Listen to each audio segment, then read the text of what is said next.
And here we go with part one of today's Local 6 Legal Line on Local 6 Midday, visiting with attorneys from the Bryant Law Center, Paducah, Mayfield, and Louisville. And more specifically, handsome gentleman to my left, Mark Bryant. And Mark, we're talking today about distracted driving, and you even did a P.S.A. about this several months ago about how we all depend on each other not to be distracted. That leads us to a question from someone who says they have an employee who uses hands-free phone. In other words, they don't text, they don't dial while they're driving, but if he has an accident, would the law say he's distracted, and would the company be liable?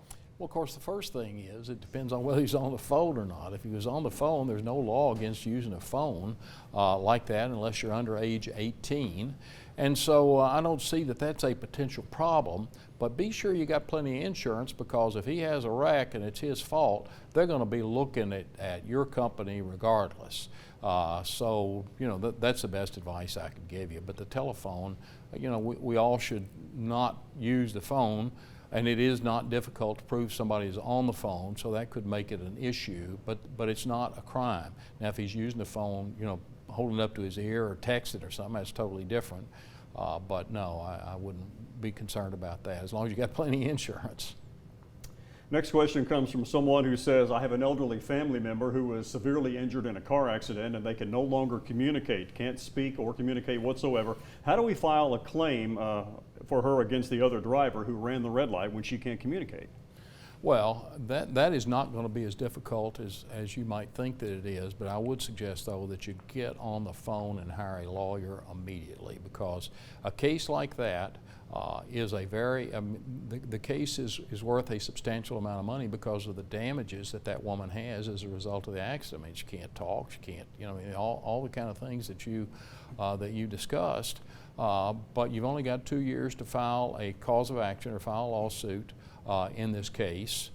So I'd suggest you hurry up, because the insurance company may try to swoop in and get you to sign immediately, and you always end up taking it on the chin when that happens. So really pick up the phone and call me, because I know how to handle that case and I'd be glad to do it for you. Have a little bit more than a minute left in our first segment today, and we have someone who says, I had my girlfriend's dog in the car with me. It was barking and bouncing around, being rambunctious, as dogs can be sometimes. I ended up rear-ending the guy in front of me. Well, my girlfriend is now my ex-girlfriend, so can I now sue her because her dog distracted me? No, that's still under the law, that's your fault. You're supposed to have that car under your control, and the fact that you allowed the dog to run around the back seat and make all that kind of racket, if that's what caused the problem, still you're going to be held responsible for it. Your girlfriend is not responsible for it. The law requires that you have a minimum of $25,000 worth of insurance, and so I hope that you did, and I hope nobody got hurt. But no, sadly, you can't blame your old girlfriend for it, and you can't sue her over it. That brings us to the end of part one of today's Local 6 Legal Line, visiting with the Honorable Mark Bryant of the Bryant Law Center, Paducah, Mayfield, and Louisville. And coming up, we'll have part two, and we're going to visit with Tara Swanson. We'll put her in the hot seat and talk about motorcycle safety. That's coming up straight ahead on part two of Legal Line on today's Local 6 Midday. Thanks, Dave.